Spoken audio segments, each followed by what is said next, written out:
مرد، وہ مرد کی بجائے مدد لکھا ہے، کسی بیرونی ملک میں کسی انگریز عورت سے شادی کرتا ہے تو کیا یہ جائز ہے کہ نہیں؟ یا پھر وہی انگریز عورت شادی سے پہلے مسلمان ہو کر شادی کر لے تو کیا یہ اسلام کی روح سے جائز ہے؟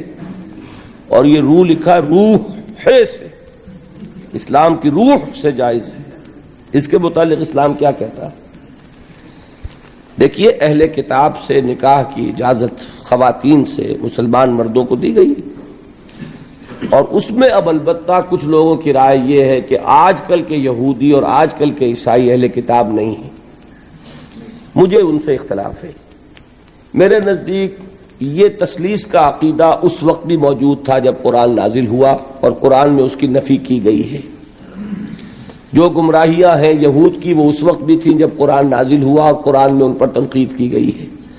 اس کے باوجود اگر انہیں اہل کتاب شمار کر کے اجازت دی گئی تو وہ اجازت جو ہے اس کو ہم منسوخ نہیں کر سکتے۔ جس طرح اللہ کی کسی حرام شے کو حلال ٹھہرا لینا غلط ہے، اسی طرح کسی حلال شے کو حرام کر دینا بھی اتنا ہی غلط ہے، اس لیے کہ حلال اور حرام کرنے کا اختیار اللہ کے ہاتھ میں، ہمارے ہاتھ میں نہیں ہے۔ تو اگر اہل کتاب کی خواتین سے اجازت ہے نکاح کی تو نکاح ہو سکتا ہے، وہ چاہے پاکستان میں ہو چاہے باہر ہو۔ باقی اگر کوئی اللہ کی بندی اسلام لے آئے تو کیا کہنے، نور علی نور ہے، وہ تو پھر اس کے اندر تو اسلام کی روح یا روح سے اس کے جائز ہونے کا کیا سوال، وہ تو مطلوب ہے، بہت پسندیدہ ہے کہ وہ اسلام لے آئے، تو پھر تو کوئی شک ہی نہیں رہا، وہ تو مسلمان کی حیثیت سے مسلمان مرد کا مسلمان عورت سے نکاح ہے۔ یہ بہت افضل ہے، بہت سے خطرات سے بچ جانا ہے، اور اس کی تلقین ہونی چاہیے کہ مسلمان جو ہیں۔ اب یہ دوسری بات ہے کہ حالات کو دیکھتے ہوئے ہم یہ تلقین کریں کہ بھئی ایسا نہ کرو، وہ حالات کی تحت ہو جاتی ہے بات، اس لیے کہ ہو سکتا ہے اولاد کا جھگڑا پڑ جائے، اس کو قانونی حقوق حاصل ہوں گے۔ اگر آپ بیرونی ملک میں ہیں، وہ مقدمہ کر کے جو ہے، وہ چونکہ آپ اسلامی ملک میں تو ہے نہیں، اس کے اثرات جو ہے، ماں جو ہے غیر مسلم ہے تو اولاد کدھر جائے گی؟ تو غالب پلڑا ادھر ہے کہ وہ ماں کی طرف جائے گی اس ماحول میں۔ اس لیے بچنے کی تلقین کرنا یہ اپنی جگہ درست ہے، لیکن حرام قرار دینا جو ہے وہ میرے نزدیک درست نہیں۔ اب یہاں عورتوں پر بھی تو ہو سکتا ہے کہ مرد ظلم کر رہا ہے، مرد جو ہے وہ ان کا حقوق ادا نہیں کر رہا ہے، شوہر جو ہے وہ اپنی قوامیت جو ہے اس کو غلط طریقے پہ استعمال کر رہا ہے، روب ڈالتا ہے، دھونس دیتا ہے، یا اور بری طریقے سے ستاتا ہے، تنگ کرتا ہے، تنگ کر کے وہ مہر معاف کرواتا ہے، یا کچھ اور۔ اگر ذرا اس کے والدین اچھے کھاتے پیتے ہیں تو لاؤ اپنے والدین کے گھر سے۔ یہ ساری گندگیاں جو ہمارے معاشرے میں ہوتی ہیں، اور عورتیں بیچاری اس میں پستی ہیں، اور وہ جو چکی کے دو پاٹوں کے مابین۔ وَإِنِ امْرَأَةٌ خَافَتْ مِنْ بَعْلِهَا نُشُوزًا، اور اگر کسی عورت کو اپنے شوہر سے اندیشہ ہو جائے کہ وہ زیادتی کرے گا، وہ زیادتی کر رہا ہے اور وہ اس کے حقوق ادا نہیں کر رہا، او اعراضاً، یا اب وہ اس کی طرف میلان ہی نہیں رکھتا، اب وہ گویا کہ بیوی ہے ہی نہیں، اس کی طرف کوئی میلان نہیں، کوئی نئی شادی رچائی ہے اور سارا جو ہے توجہ جو ہے وہ اب نئی نویلی دلہن کی طرف ہے، اور اعراضاً جی بھر گیا، توجہ ہٹ گئی، فلا جناح علیہما، تو ان دونوں پر کوئی الزام نہیں ہوگا، ان یصلحا بینہما صلحا، کہ وہ آپس میں بیٹھ کر صلح کر لیں۔ صلح سے مراد یہاں پر اپنا معاملہ طے کر کے اور عورت خلا کر لے، بس صلح خیر۔ لیکن خلا کرنے میں جیسا کہ ہم پڑھ چکے ہیں، عورت کو مہر چھوڑنا پڑے گا، لیا تھا تو کچھ واپس کرنا پڑے گا۔ والصلح خیر، صلح اچھی ہے۔ وأحضرت الانفس الشح، البتہ جو انسانی نفس ہے اسے لالچ جو ہے اس پر مسلط رہتا ہے۔ مرد چاہے گا میرا پورا مہر واپس کرو، عورت چاہے گی کہ مجھے کچھ بھی واپس نہ کرنا پڑے۔ وَإِن تُحْسِنُوا، یہ آ چکا ہے سورہ بقرہ کے اندر، یہ مضامین آ چکے ہیں۔ وَإِن تُحْسِنُوا، اگر تم نیکی کرو، تم مرد ہو، تم مردانگی کا ثبوت دو اس معاملے کے اندر، نرمی کرو، ان کا حق جو ہے زیادہ رکھو۔ وَتَتَّقُوا فَإِنَّ اللَّهَ كَانَ بِمَا تَعْمَلُونَ خَبِيرًا، اور تم تقویٰ کی روش اختیار کرو تو جان لو کہ اللہ تعالیٰ تمہارے تمام اعمال سے باخبر ہے۔ وَلَا جُنُبًا إِلَّا عَابِرِي سَبِيلٍ حَتَّىٰ تَغْتَسِلُوا، اسی طریقے اگر تم حالت جنابت میں ہو، اگر اپنی بیویوں سے تم نے وہ تعلق قائم کیا ہو، مباشرت کی ہو، یا یہ کہ اور کسی اور طرح کی اسی کوئی احتلام وغیرہ کی شکل ہو گئی ہو، تب بھی تم نماز کے قریب نہ جاؤ حتیٰ تغتسلوا، جب تک کہ غسل نہ کر لو۔ الا عابری سبیل، اس کے بارے میں بہت سے قول ہیں، لیکن یہ رائے یہ جو آگے بات بیان ہو رہی ہے اس میں آ جائے گا کہ ہاں سفر کی حالت میں اس غسل کی پابندی پر جو ہے وہ نرمی کی گئی ہے اور اس میں تیمم کی اجازت دی گئی ہے۔ وَإِن كُنتُم مَرْضَىٰ، اور اگر تم ہو بیمار، أَوْ عَلَىٰ سَفَرٍ، آدمی مریض ہے، نہانے میں اندیشہ ہے، بخار بہت تیز ہے یا کچھ اور ہے معاملہ ہے، أَوْ عَلَىٰ سَفَرٍ، یہ سفر میں ہے، أَوْ جَاءَ أَحَدٌ مِّنكُم مِّنَ الْغَائِطِ، یا یہ کہ تم میں سے کوئی جو ہے قضاء حاجت کے بعد آیا ہے، أَوْ لَامَسْتُمُ النِّسَاءَ، یا تم نے عورتوں کے ساتھ مباشرت کی ہے، فَلَمْ تَجِدُوا مَاءً، اور تم پانی نہ پاؤ، یعنی یہ تمام صورتیں کہ جس میں غسل واجب ہے یا یہ کہ وضو واجب ہے، تو ان دو صورتوں میں سے اگر بیماری راستے میں حائل ہے، سفر میں ہونے کی وجہ سے پانی نہیں ہے، یا کوئی اور وجہ ایسی ہے کہ پانی ہے دستیاب نہیں ہے، فَتَيَمَّمُوا صَعِيدًا طَيِّبًا، تو تیمم کر لیا کرو۔ لیکن تیمم کا جیسا کہ ہم پہلے پڑھ چکے ہیں، میں نے بتایا تھا کہ قصد کرنا تیمم، فَتَيَمَّمُوا صَعِيدًا طَيِّبًا، پاک مٹی کا اس کا قصد کرو، فَامْسَحُوا بِوُجُوهِكُمْ وَأَيْدِيكُمْ، اور پھر اپنے چہروں کو اور اپنے ہاتھوں کو اس سے مسح کر لو، بل لو۔ ان اللہ کان عفوا غفورا، یقیناً اللہ تعالی عفو ہے، بہت معاف کرنے والا۔ یہی لفظ ہے جو حضرت عائشہ سے جو مروی ہے دعا لیلۃ القدر کی، اللہم انک عفو تحب العفو فاعف عنی، اے اللہ تو عفو ہے، تو ہے ہی معاف فرمانے والا۔ ان اللہ کان عفوا غفورا، اللہ معاف فرمانے والا بخشنے والا ہے۔ اب یہاں تک تو یہ سلسلہ آپ نے دیکھ لیا۔ ان اللہ کان علی کل شیء شہیدا، یقیناً اللہ تعالی ہر چیز پر گواہ ہے۔ اب آئی ہے وہ آیت، اصل میں کانٹے دار آیت جو ہے، جو عورتوں کے حلق سے بہت مشکل سے اترتی ہے، کانٹا بن کر اٹک جاتی ہے۔ الرجال قوامون علی النساء، یہ تمہید تھی ساری، ایک سورہ بقرہ میں تمہید آ چکی تھی، علیہن لہن مثل الذی علیہن بالمعروف وللرجال علیہن درجہ، یہ کہہ کے بات چھوڑ دی۔ آگے آئے لا تتمنوا ما فضل اللہ بعضهم علی بعض، اور مزید اس کے لیے ذہنی جو ہے تیاری کر دی۔ اب آ رہی ہے وہ چیز جو چبھنے والی چیز ہے۔ الرجال قوامون علی النساء، مرد عورتوں پر حاکم ہے۔ یہ میں ترجمہ زور دے کر رہا ہوں۔ یہ قامہ جو ہے، قامہ جب علا کے ساتھ آئے گا تو کچھ اور معنی ہوں گے، قامہ بے کے ساتھ آئے گا کچھ اور معنی ہوں گے۔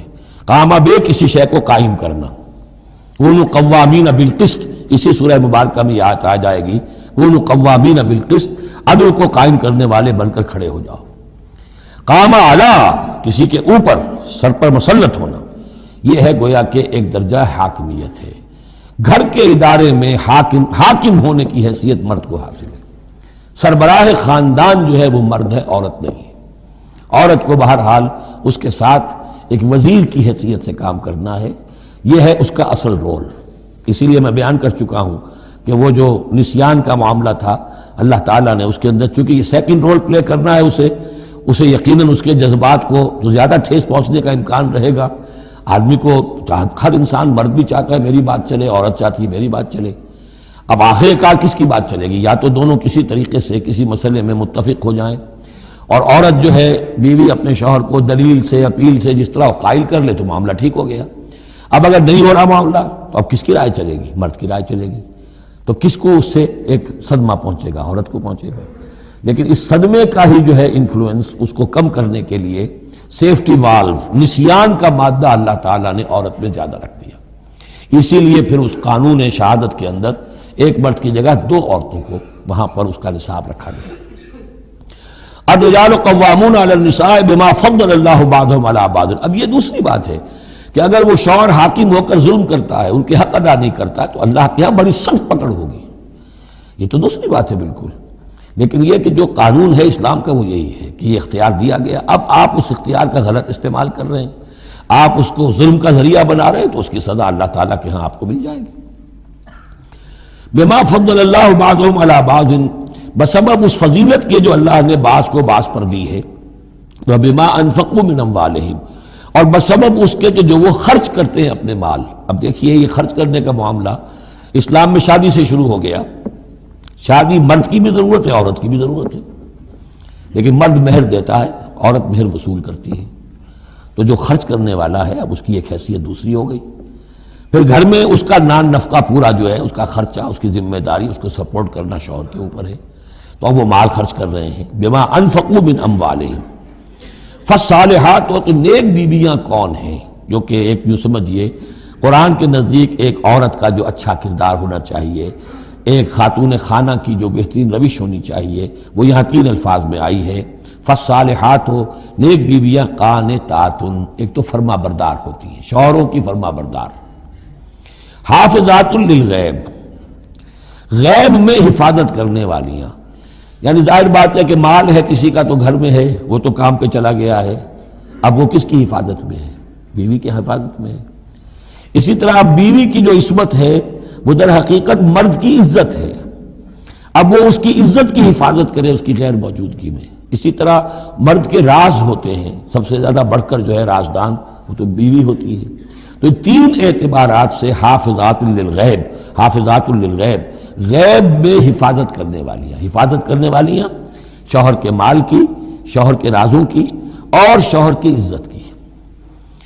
بما حفظ اللہ، اللہ کی حفاظت سے. حفاظت ہے تو اللہ کی، لیکن جیسے رازق اللہ ہے لیکن کام تو انسان کو کرنا پڑتا ہے، رزق کمانا پڑتا ہے. واللاتی تخافون نشوزہن، اور وہ خواتین کے جن کے بارے میں تمہیں اندیشہ ہو جائے ان کے اندر سرکشی کا، ضد ہے، ہٹ دھرمی ہے، بات نہیں مان رہی ہیں، اپنی بات منوانی ہے، کسی نہ کسی طریقے سے گھر کی فضا خراب کی ہوئی ہے، یہ ہے نشوز. ذہناً تسلیم نہ کرنا کہ میری حیثیت جو ہے وہ بہرحال شوہر کے تابع دار کی ہے. اس کو اگر تسلیم نہیں کریں گے تو ظاہر بات ہے فرکشن ہوگی، اور فرکشن جو ہے اس کے نتیجے کے اندر وہ گھر کے اندر جو ہے وہ ایک فساد پیدا ہوگا. واللاتی تخافون نشوزہن فعظوہن، تو ان کو پہلے تو نصیحت کرو. واہجروہن فی المضاجع، دوسرے تنبیہ کے طور پر ان سے تعلق اپنے بستر علیحدہ کر لو، اور ان کے ساتھ وہ تعلق ذل و شو جو ہے کچھ عرصے کے لیے بند کر دو. وَاضْرِبُوهُنَّ، اس پر بھی ٹھیک نہ ہو تو انہیں مارنے کی بھی اجازت ہے. اس میں حضور نے جو روکا ہے وہ یہ ہے کہ چہرے پر نہ مارا جائے، اور کوئی ایسی مار نہ ہو جس کا مستقل نشان جسم پر پڑے. اب یہ چیزیں اللہ کا کلام ہے، اس کے اندر جو ہے کوئی ہمارے لیے کوئی جھجک نہیں ہے. معاشرتی زندگی کو ٹھیک رکھنے کے لیے اس کی ضرورت پیش آئے تو وہ بھی کرنی ہوتی ہے. فَإِنْ أَطَعْنَكُمْ، پھر اگر وہ تمہاری اطاعت کریں، فَلَا تَبْغُوا عَلَيْهِنَّ سَبِيلًا، تو اب ان پر خام خواہ کی زیادتی کرنا، پچھلے غصے نکالنا، بار بار جو ہے وہ اپنے غصے کا اظہار کرنا، یہ بھی ٹھیک نہیں ہے. ان اللہ کان علیٰ کبیرہ، یقیناً اللہ تعالیٰ بہت بلند ہے، بہت بڑا ہے. خود عیسائی معاشرے کا بنیادی تصور یہ تھا کہ عورت ہے ہی گناہ کی گٹھڑی، مجسم برائی. یہ ایو سے ایول کا لفظ بنا ہے. حضرت حوا کے لیے ان کے ہاں لفظ ایو ہے، اور ایو سے ایول ہے. ایول برائی کو کہتے ہیں، یعنی یہ کہ عورت کا تو سارا وجود ہی سرتاسر برائی ہے. یہ چیزیں کچھ مختلف ذرائع سے ہمارے ذہنوں میں بھی آئی ہیں. پھر یہ کہ یہ معاشرہ جو ہے ہمارا، جو پس منظر ہے تاریخی ہندو معاشرہ، اس میں بھی عورت کے گھٹیا ہونے کا تصور موجود ہے. تو سب سے پہلے یہ کہ ہمیں اپنے قلوب کا، اذہان کا جائزہ لینا چاہیے کہ اگر اس طرح کا کوئی جرثومہ ہمارے فکر میں ہے تو یہ خالص غیر قرآنی، غیر اسلامی ہے. شرف آدمیت جس کا نام ہے، اس میں عورت اور مرد برابر اور مساوی طور پر شریک ہیں. میں نے اس کے ضمن میں آپ کے سامنے ایک تو آیہ مبارکہ پڑھی ہے سورہ نساء کی. آپ کو معلوم ہے کہ معاشرتی مسائل پر قرآن مجید کی جامع ترین سورت سورہ نساء ہے. اس کا آغاز ہی اس سے ہوتا ہے کہ یا ایھا الناس، اے لوگو، اتقوا ربکم الذی خلقکم من نفس واحدۃ وخلق منہا زوجہا وبث منہما رجالا کثیرا ونساء. اے لوگو، اپنے اس رب کا تقوی اختیار کرو جس نے تمہیں ایک انسانی جان سے پیدا کیا، اسی سے اس کا جوڑا بنایا، اور ان دونوں سے کثیر تعداد میں مردوں اور عورتوں کو زمین میں پھیلا دیا. گویا کہ پوری نوع انسانی ایک انسانی جوڑے کی نسل ہے. آدم اور حوا علیہ السلام انہی کی اولاد ہیں تمام انسان. اس پہلو سے تمام انسان بھی برابر ہیں، اگرچہ نسلیں ان کے اندر وجود میں آ گئی ہیں، اگرچہ شکلیں مختلف ہو گئی ہیں، رنگتیں ان کی تبدیل ہو گئی ہیں، ایک دوسرے سے بہت مختلف ہو گئی ہیں، لیکن یہ کہ تمام شعوب و قبائل کا فرق ہو یا لونی یا لسانی فرق ہو، ان سب کی کوئی حقیقت اس اعتبار سے نہیں ہے کہ کوئی ان میں اونچا ہو جائے، کوئی نیچا ہو جائے. کلکم بنو آدم و آدم من تراب، تم سب کے سب جو ہو آدم کی نسل سے ہو اور آدم مٹی سے بنائے گئے تھے. لا فضل لعربی علی عجمی ولا لعجمی علی عربی ولا لأحمر علی اسود ولا لأسود علی احمر الا بالتقوی. یہ معاملہ جہاں عربی اور عجمی اور کالے اور گورے کے مابین ہے، وہیں مرد اور عورت کے مابین بھی ایک ہی انسانی نسل. اور آج بھی آپ دیکھیے آدم و حوا سے آگے گزر کر آخر ایک ہی ماں باپ کی اولاد میں بیٹے بھی ہوتے ہیں، بیٹیاں بھی ہوتی ہیں. ایک ہی باپ کے نطفے سے بیٹا بھی ہے اور بیٹی بھی ہے. ایک ہی ماں کے بطن سے بیٹی کی بھی ولادت ہو رہی ہے اور بیٹے کی بھی ہو رہی ہے. تو کوئی فرق و امتیاز ان کے مابین اس پہلو سے کہ مرد مرد ہونے کے ناطے اعلیٰ ہو اور عورت عورت ہونے کے حوالے سے گھٹیا اور ادنا ہو، یہ خالص غیر اسلامی غیر قرآنی تصور ہے. شرف آدمیت، شرف انسانیت میں یہ بالکل مساوی ہے. دوسری چیز کہ جس میں اسلام پوری مساوات تسلیم کرتا ہے وہ ہے نیکی کا میدان، خیر کا میدان، اخلاق کا میدان، روحانیت کا میدان. اس میں بھی دونوں برابر ہیں، ان میں کوئی تفریق نہیں، کسی پہلو سے کوئی فرق نہیں. میں نے اس کے ضمن میں ایک طویل کہ تقدیر کے جو عام عقیدے میں ہم تقدیر کہتے ہیں اس کے دو پہلو ہیں. ایک پہلو ہے ما اصاب علی الانسان، جو کچھ انسان پر آتا ہے مصیبت، جیسے ابھی آیت میں نے پڑھی ما اصاب من مصیبت فی الارض ولا فی انفسکم. ہم ہر وقت زد میں ہیں، کوئی تکلیف آ گئی، کوئی مصیبت آ گئی، کوئی بیماری آ گئی، کوئی حادثہ ہو گیا، کوئی بچہ فوت ہو گیا، کوئی عزیز جو ہے وہ فوت ہو گیا. یہ ہر وقت حوادث ہے. تو جو بھی کچھ پیش آتا ہے وہ علم خداوندی میں ہمیشہ سے تھا. یہی وجہ ہے کہ ایک اور حدیث ہے ابن الدیلمی سے، لمبی حدیث ہے وہ، لیکن اس کے اندر جو آخری ٹکڑا ہے وَتَعْلَمَ، یعنی انسان کے نجات کے لیے لازم ہے کہ یہ بات بھی تم جان لو انما اصابک لم یکن لیخطئک وانما اخطاک لم یکن لیصیبک